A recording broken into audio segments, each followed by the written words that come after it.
Wells sits at the foot of the Mendip Hills, part of an area of outstanding natural beauty. The water that runs down from the Mendips helped to form the three wells from which the city is named. The earliest settlement here was Roman, attracted by this source of water. The area developed during Anglo-Saxon times, and in 704, King Ine of Wessex founded a minster church here. 200 years later, in 909, it became the newly appointed seat of the Bishop of Wells, and in 1245 it became the seat of the Bishop of Bath and Wells. Wells is mentioned in the Domesday Book in 1086 as well. In the first half of the 13th century, the building of the cathedral and the Bishop's Palace was well underway. These two historic buildings are the jewels in the crown of the medieval centre of Wells. The building of the cathedral commenced in 1175. Bishop Reginald de Bohun brought the idea of the revolutionary architectural style from France, and it was the first English cathedral to be built entirely in this Gothic style. The first building phase took about 80 years, building from east to west and culminating in the magnificent west front. Around 300 of its original medieval statues remain, a glorious theatrical stone backdrop for feast day processions. The view of the chapter house steps is one of the most photographed areas in any cathedral. The scissor arches, which often visitors believe to be the modern additions, were constructed from 1338 to 1348 as an engineering solution to a very real problem. As soon as the cathedral's central tower was completed, it became obvious that its weight was too great for the crossing. In fear of a total collapse, the famous scissor arches were put in place by master mason William Joy as the final solution to internal strengthening.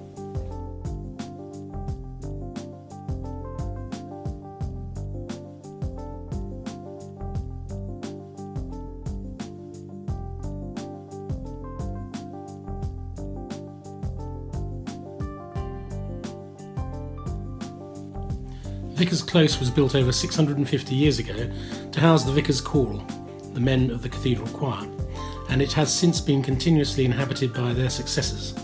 The houses are an early example of collegiate architecture and originally looked similar to a quadrangle more commonly seen today in Oxford. Vicar's Close is now the most complete example of a medieval close in the UK.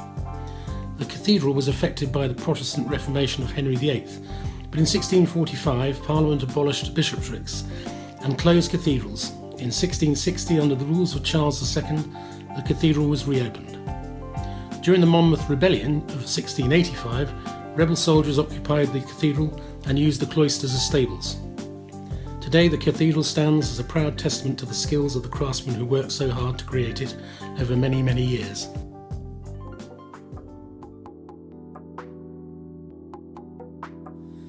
The Bishop's Palace, adjacent to the cathedral, has been home to the Bishop of Bath and Wells for over 800 years.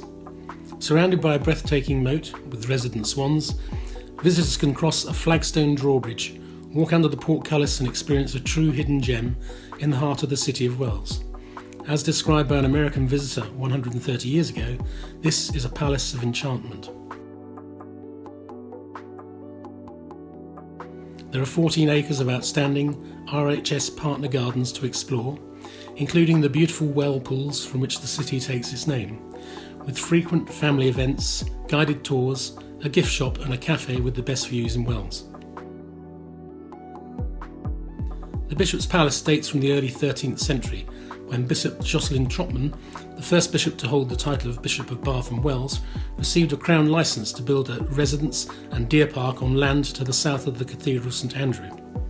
Although still home to the bishop and other families, visitors can walk in the footsteps of past bishops through a number of rooms within the palace.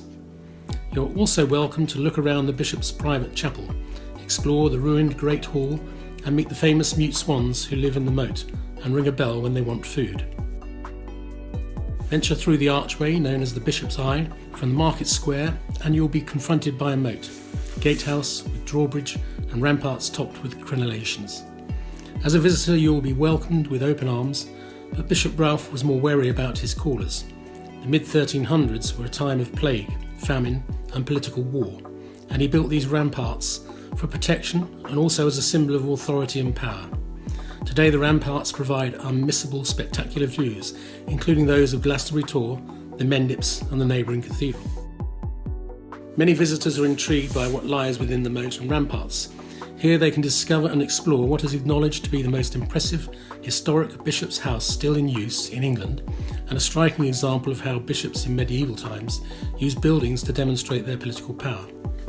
The unusually grand episcopal chapel, built between 1275 and 1292 for Bishop Burnell, Chancellor of the Exchequer under Edward I, has been used for centuries by the bishops of Bath and Wells and their households for private prayer, and is still in use for weddings and other events, as is the stunning undercroft.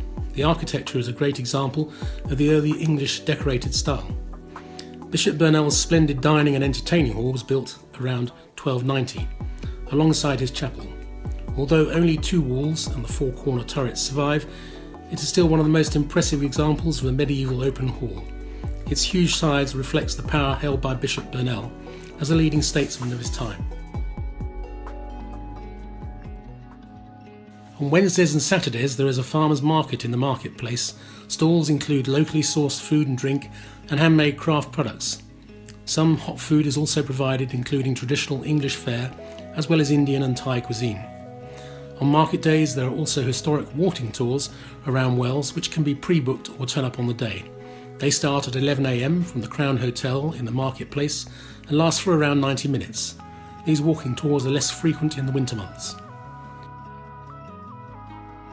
Wells is a host to a number of independent shops, some of which have been family-run businesses for many years. There is a well-established hardware store, 2 delicatessens and a good selection of clothes shops.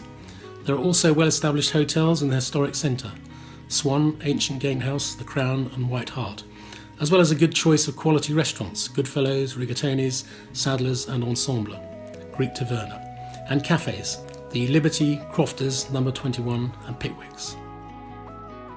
There is a tourist information centre based at the museum, which is adjacent to the cathedral, as well as a number of machines selling maps of the city centre. There are a number of interesting buildings: the Rib behind the Cathedral School with its many varied buildings, Chamberlain Street, and throughout the city there are a number of plaques explaining the history and development of Wells, outside Basil Powell, the Priory, etc. There are 5 almshouse buildings in Wells. The earliest were founded in the 15th century through a legacy from the Bishop of Bath and Wells. Budworth's almshouses are located next to St Cuthbert's Church and includes a chapel and a guild room. In the early 1600s, Henry Llewellyn left a legacy to build a further series of almshouses in Priest's Row to the north of St Cuthbert's Church. St Cuthbert's is the largest parish church building in Somerset. It is so big and has such a prominent position in the heart of the city of Wells that visitors often think they have reached the cathedral as they arrive through the medieval entrance porch. We look forward to welcoming you to our historic city, and we hope that you have an enjoyable time and you'll come back again soon.